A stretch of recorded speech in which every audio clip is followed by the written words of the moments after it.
Pode iniciar? Obrigada pela oportunidade. Om Namo Bhagavate Vasudevaya.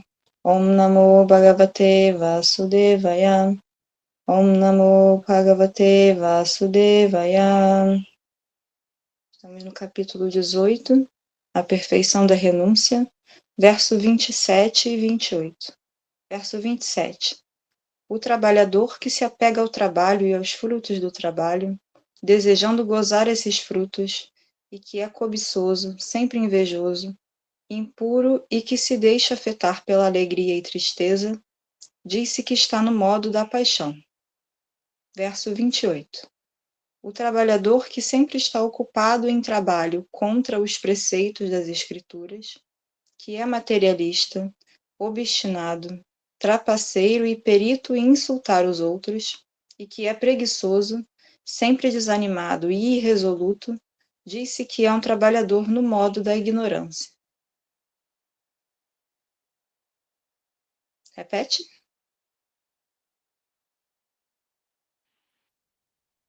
Pode ser. Verso 27.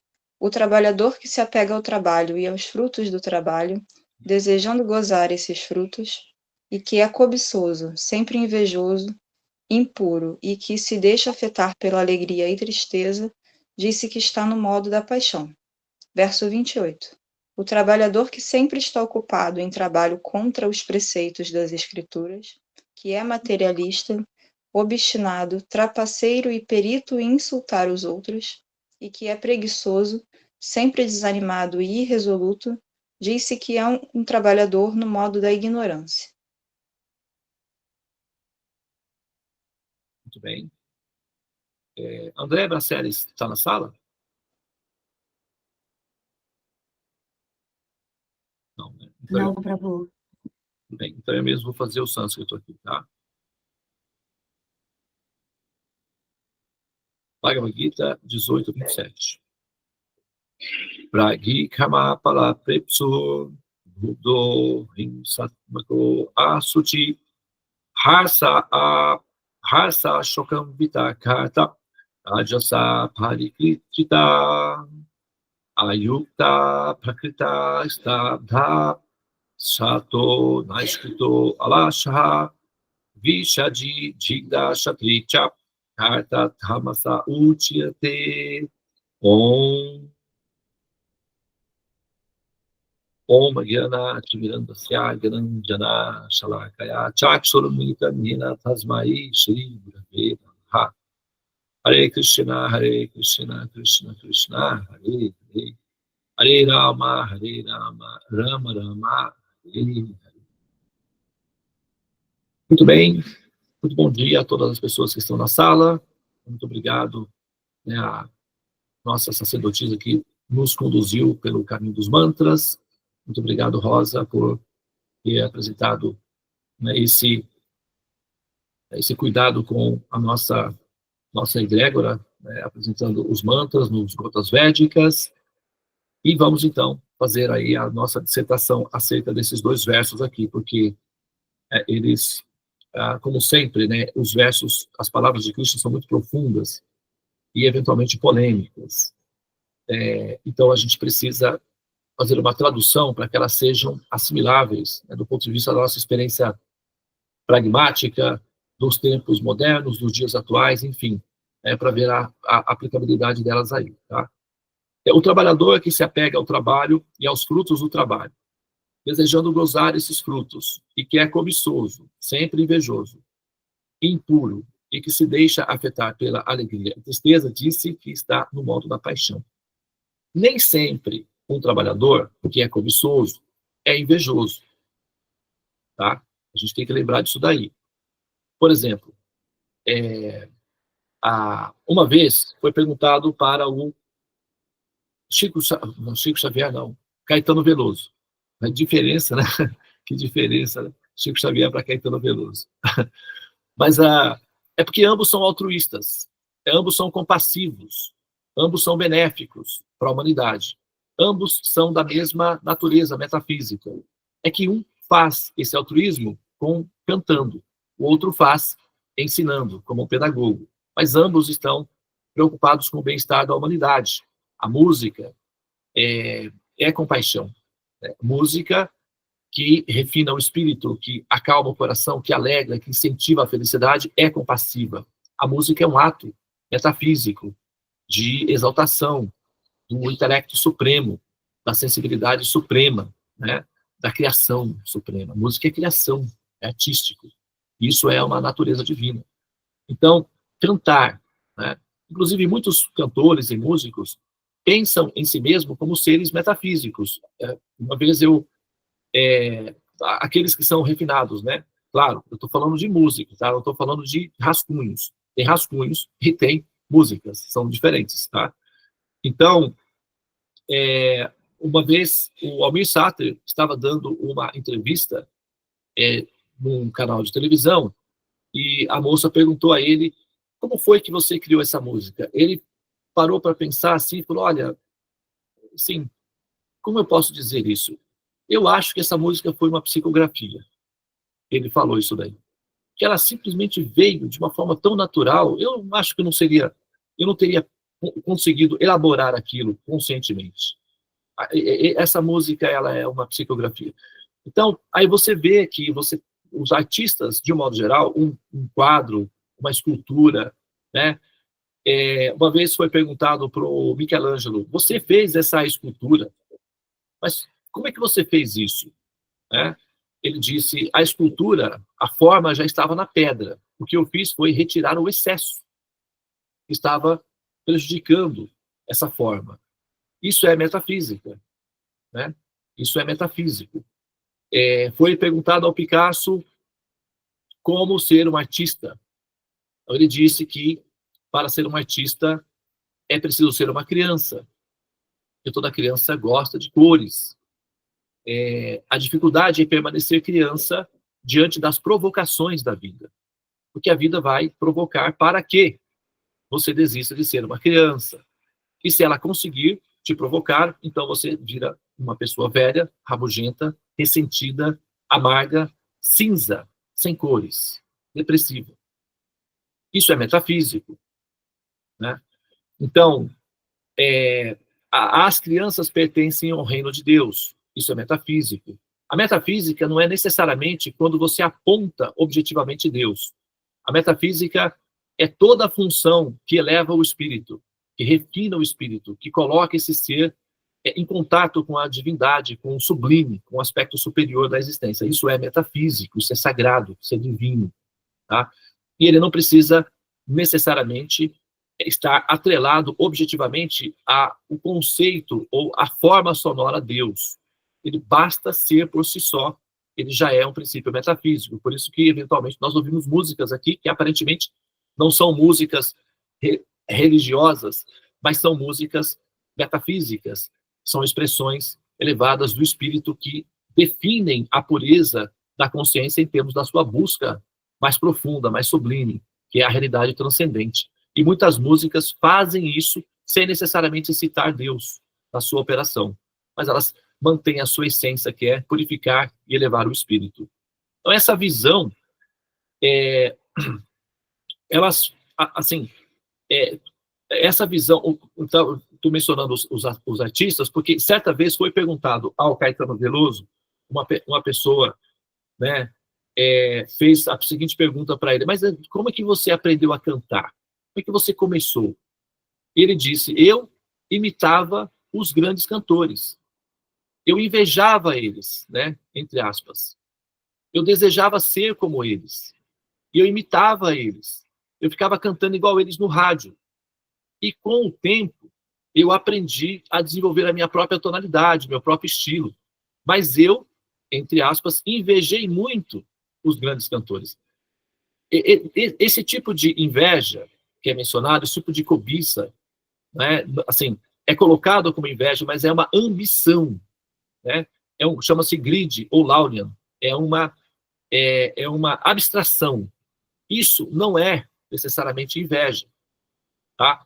Por exemplo, um garoto que está numa academia de futebol e almeja e ambiciona ser como o Neymar, isso é o que vai trazer a próxima alegria dos brasileiros, pelo menos dos homens, né, no caso. Mas vai trazer alegria. Alguém que deseja ser um cantor, que deseja ser um artista, que deseja ser um mestre, que deseja ser, sabe, uma personalidade reconhecida por talentos em termos sociais, isso é considerado o modo da paixão. E essa pessoa inveja no sentido de que ela ambiciona o status ou a qualidade que outros já alcançaram. Isso não é considerado inveja, como no sentido pejorativo, como foi. É porque a tradução aqui não leva em consideração essa pequena nuance, essa pequena variação do conceito. Então, quando cai no conceito, ele fica genérico e pejorativo. Então, vai para o lado negativo, que é o que mais puxa a nossa mente. A gente está fazendo aqui uma pequena distinção do joio para o trigo, para a gente poder pontuar bem quais são as colocações aqui, tá? De Krishna. Então, assim, então, as pessoas que desejam, né, gozar desses frutos. Que trabalhador que não deseja reconhecimento pelo seu trabalho? Né? Que professor que não deseja, né, o reconhecimento da escola pelo seu excelente trabalho oferecido na educação dos alunos? Que político não deseja um reconhecimento público por seu esforço social de melhorias na sua cidade, etc. Né? Todos nós almejamos um reconhecimento social. Esse reconhecimento social só quer dizer que nós somos ativos. O modo da paixão não é um modo desqualificador do ser. O modo da paixão não é um modo que denigra o ser. Na verdade, o modo da paixão é a modalidade da natureza que movimenta toda a criação. É benéfica. Quando o modo da ambição, que é no sentido positivo, da criação, está em atividade, nós temos um Einstein, nós temos um professor Albert Sabin, que é o criador da vacina da poliomielite, da paralisia infantil, nós temos um criador da penicilina, nós temos, sabe, um Santos Dumont, nós temos, e por aí vai. Isso é tudo o modo da paixão. Esses seres apaixonados, motivados, né, por reconhecimento social, criam as principais coisas que nós precisamos para ter uma vida confortável. O Steve Jobs, por exemplo, não criou a Apple, sinceramente falando, por altruísmo, meramente simplesmente por oferecer à humanidade um avanço científico. Lógico que o altruísmo estava intrínseco à atividade do Steve Jobs, do Bill Gates ou do Zuckerberg, que seja, mas a motivação deles sempre foi reconhecimento social e emancipação financeira. Só que, ao mesmo tempo, essa atividade ela também é altruísta sem ter a pretensão principal de ser, ela é, em si, altruísta. Ok? Então, o modo da paixão, a modalidade da paixão, ela não é uma modalidade desqualificadora do ser. A modalidade da ignorância, sim. Aí já começa a complicar. Aí complica. Porque aí é onde entra a inveja pejorativa, que é o ressentimento de que outros conseguiram aquilo que eu não consigo. Aí sim. Aí já está se falando da modalidade inferior, que é aí quando o Krishna começa a descrever aqui abaixo a modalidade inferior. Mas aqueles que se afetam com a alegria e a paixão, sim, estão no modo da alegria e a infelicidade, eles estão influenciados pelo modo da paixão. Tá tudo bem, faz parte do jogo. O seu time venceu, vamos festejar. O seu time perdeu, vamos chorar. Faz parte do jogo da vida, da experiência do crescimento, da experiência das sensações. Não é uma desqualificação rir com sucesso, chorar com insucesso. Então você não precisa fingir uma insensibilidade radical por uma interpretação unilateral de uma informação superior. Ria quando você está feliz, chore quando você está triste, não tem problema. A questão é manter o seu foco na meta a qual você está destinada, que é a sua ascensão absoluta, a transcendência. Não tem problema estar no modo da paixão, na modalidade média. O problema está na modalidade baixa. Aí começa a complicar. Porque aí vem o que Krishna está falando aqui, ó. O trabalhador que sempre está ocupado em trabalho contra os preceitos das escrituras. Qual escritura? Tem tantas escrituras. Estamos falando de qual escritura aqui exatamente? Preste atenção. Só existe uma escritura. Todas as escrituras descrevem apenas uma escritura. Qual? Aquela que ensina o ser a elevar o seu padrão moral de consciência. Todas as escrituras, se vocês observarem, todas, absolutamente todas, aquelas que são escrituras voltadas para o refinamento do espírito, vão incentivar essa consciência a ter um comportamento moral altruísta, um pensamento coletivo. E qualquer comportamento que vá de encontro a esse princípio altruísta coletivo está indo de encontro à escritura. Qual escritura? Só existe uma escritura, aquela que eleva o espírito. Qualquer outra escritura só tem uma função, verter para esse ponto, que é o altruísmo fundamental da evolução do ser.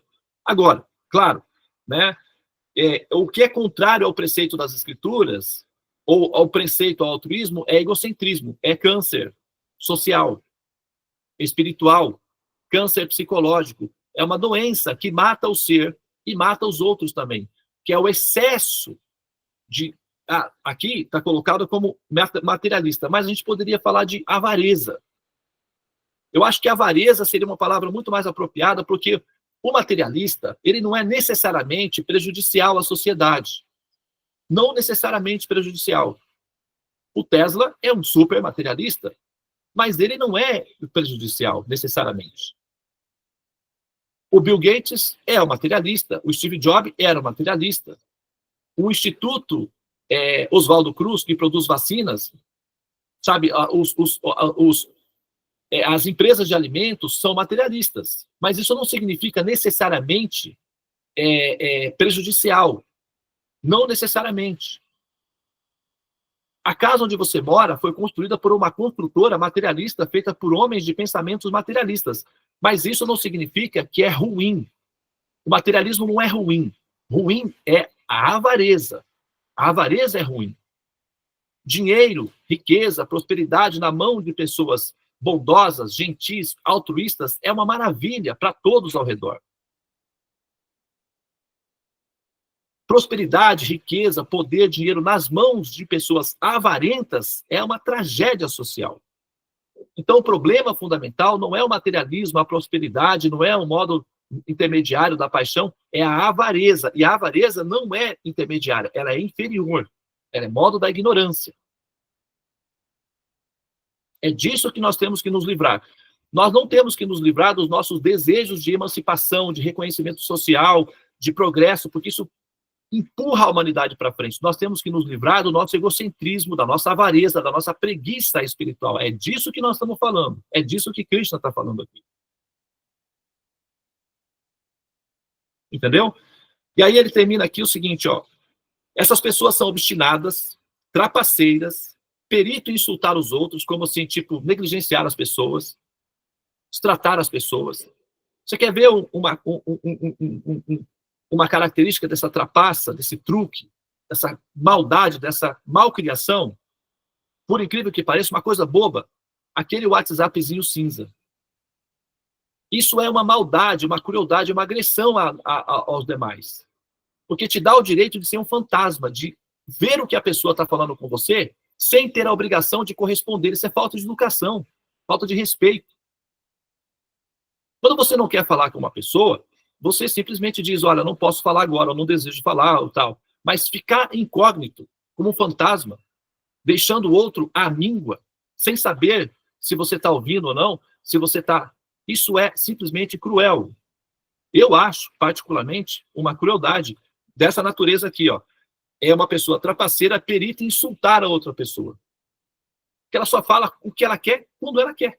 Isso é abuso de poder. Não tem diálogo, não tem comunicação. Você não permite ao outro a chance de saber que você está o ouvindo. Você joga a pessoa à míngua. Eu me sinto assim quando eu estou lidando com pessoas com esse tipo de WhatsApp. Extremamente desconfortável. Dá vontade de nem conversar com uma pessoa assim. Só que eu tenho que tolerar por conta da minha profissão. Mas individualmente, com amigos, eu já falo, se você me tratar assim, eu simplesmente vou te negligenciar de forma equivalente. Né? Agora, perito em insultar os outros, que é preguiçoso, olha lá, letárgico, né? Que, sabe, não se interessa pelo outro, não se preocupa com o outro, é egocêntrico, só pensa em si mesmo. Preguiça também significa não se importar com o outro, com que o outro tá, como o outro tá. Como que você impacta o outro, o seu comportamento impacta o outro. Isso é preguiça. Isso é ignorância, isso é trapaça. Né? É patifaria, como dizia. Prabhupada diria isso daí. Isso é uma patifaria. Isso é um patife. Então, é um patife, é uma patifaria. Sempre desanimado, está sempre reclamando, sempre jogando praga, sempre reclamando. São pessoas, sabe, se lamentando e encontrando motivos para justificar a autossabotagem, para viver o êxtase do vitimismo. Ah, sim, finalmente encontrei um motivo para justificar a minha condição de vítima. Eu sou uma vítima. E tal, me dá uma carteirinha aí que agora eu vou ser feliz. Tá bom? Pega a sua carteirinha, sobe no seu morro e adore-se a si mesmo como o principal centro da humanidade, ou seja, a vítima perfeita. Parabéns, conseguiu aquilo que muitos almejam. Agora que você conseguiu, sinta se você consegue ser feliz com você mesmo. Né? Preguiçoso, sempre desanimado, irresoluto, bipolar, inconstante, sem determinação, né? Disse que esse trabalhador está no modo da ignorância. Então, Krishna ainda é gentil, chama essa pessoa de trabalhador. Né? É um trabalhador no modo da ignorância. Então, a gente tem que ver, nós temos que ver qual é a nossa classe, onde nós estamos situados. Tá? A gente precisa sair da condição inferior e pelo menos chegar na condição média. Na condição média, você já é um ser auspicioso na sociedade. Você já é um ser benéfico na sociedade. Olha, gente, depois vou finalizar minha fala aqui com assim, uma coisa até engraçada, que eu vi outro dia um vídeo, o repórter falava assim, né? Repórter, de vez em quando eu assisto reportagens policiais para ver como é que anda a humanidade, para eu não esquecer que não é vantajoso voltar para cá. Aí, o rapaz apresentou um vídeo lá, mas olha que absurdo e tal, e não sei o quê. E aí mostrou 3 rapazes que tinham estourado, acho que uma agência bancária, uma empresa de seguros, eu não sei o que foi, eles entraram, estouraram o cofre, estavam enchendo a mala de dinheiro e fazendo uma live simultaneamente. Não aparecia o rosto deles, né? Mas eles estavam fazendo uma live, teoricamente, para um grupo de menores, de aprendizes do crime. Aprendizes de ladrão. Olha só que coisa, né? Eles estavam transmitindo ao vivo e os rapazes falavam, aí, de menor, presta atenção na parada, presta atenção na fita. É isso aí, de menor, ó. Deus está ajudando, Deus está com a gente. Nós se deu bem aqui. Ó, de menor, vou passar a ideia para você, ó. Para de roubar no bairro, hein? Você tem que fazer igual nós, olha aqui. E enchia a sacola e pisava no dinheiro. Olha aí, de menor, não cabe na sacola. Você fica aí igual um idiota aí roubando no bairro? Para com isso, aprende com nós. Nós é que está com Deus. Deus está fortalecendo nós. Desse jeito ele falava. E eu fiquei pensando, não é que esses caras têm razão? Esses rapazes estão fazendo um serviço social relativamente, vamos dizer, importante, porque eles estão incentivando os garotos de menor, eles querem ser ladrão. Não vai ter como dizer que não, porque a molecada é o cão. O que bota na cabeça, o capeta entra, já era. E aí, eles vão querer assaltar alguma coisa. É muito melhor eles assaltarem, sei lá, uma coisa que tem seguro, sei lá, roubou lá uma empresa, o seguro cobre. Se eles forem pegos, aí problema deles, né? Vão ter que pagar por isso daí, faz parte do jogo da vida. Mas é muito mais saudável eles fazerem isso do que assaltarem no bairro, porque você vai assaltar uma senhora, você vai assaltar um trabalhador, você vai assaltar uma pessoa que está lutando pela vida. Então, aí eles falavam, aí de menor, ó, pega a fita, você tem que ser igual nós, abençoado por Deus. Aqui, agora a gente vai encerrar a live aqui, porque a gente tem outro copo ali para abrir, tem muito trabalho para fazer, fica todo mundo com Deus aí, mas segue na nossa fita. E eu pensei, isso... E eles falavam assim, aí, políticos, ó, olha Temer, Bolsonaro, vocês aí, ó, que ficam roubando a população, nós também sabemos fazer como vocês, viu? Então, além de ser uma crítica social aos políticos, pelo comportamento deles, de serem trapaceiros e ficarem roubando o dinheiro público, ainda serviu como orientação para os garotos que querem entrar para o crime não ficarem fazendo coisas com as pessoas inocentes, roubando na rua. Eu fiz essa análise. O repórter não fez essa análise. O repórter não falou nada disso. Claro, não vai fazer apologia ao crime. Mas eu analisei dessa forma. Por quê? Você tem que ser proativo e sempre pensar no bem-estar daqueles que são inocentes. E a orientação desses rapazes tinha essa função. Para de roubar no bairro, perturbar a vovozinha, perturbar o cara que está indo trabalhar. Vai fazer o trabalho bem feito. É aqui, ó. Aí mostrava, né, a sacola cheia de dinheiro. Então, quer dizer, essa ideia de ser uma pessoa altruísta, de ter um pensamento coletivo, é o resultado final de quem é um ser superior, um ser acima da média. Então, eu estou dando uma metáfora aqui, tá, gente? É uma metáfora meio, né, assim, até exótica aqui nesse campo, numa companhia de pessoas altamente, né, assim, disciplinadas, socialmente inseridas, mas é só para definir que a questão do altruísmo, ela está relacionada com aqueles que evoluem. E a partir do modo da paixão, porque você assaltar um banco ou uma agência de seguros, você tem que entrar, você tem que planejar, isso tudo é modo da paixão, você tem que usar inteligência e ação para conseguir realizar essa função. É modo da paixão. Mas no modo da paixão, sem inveja, sem violência contra os inocentes, procurando beneficiar a sociedade também com as ações, isso já é produtivo, já é considerado elevado. Não é considerado a perfeição da evolução, mas já é considerado evoluído. Então não se sinta constrangido, não se sinta encabulado, digamos assim, por você desejar, por exemplo, ter um reconhecimento como psicólogo, como político, como advogado, sabe? Como motorista de Uber, tanto faz, como empresário, não se sinta constrangido, isso não vai de encontro à espiritualidade, isso coopera para a espiritualidade. O que você não deve ser é avaro. Liberte-se da avareza e da preguiça. E tudo fica espiritual, mesmo a ambição pelo reconhecimento social. Ok? Muito bem. Obrigado pela atenção. Namastê. Hare Krishna, Krishna Krishna, Hare Hare. Hare Rama, Rama Rama, Hare Hare. Ó energia suprema, amor divina, ó Mahamantra, auspicioso libertador do ser, desperta-me, eleva-me, envolve-me, protege-me. Hariom Shanti, Namastê, Om Tat Sat, Hare Krishna.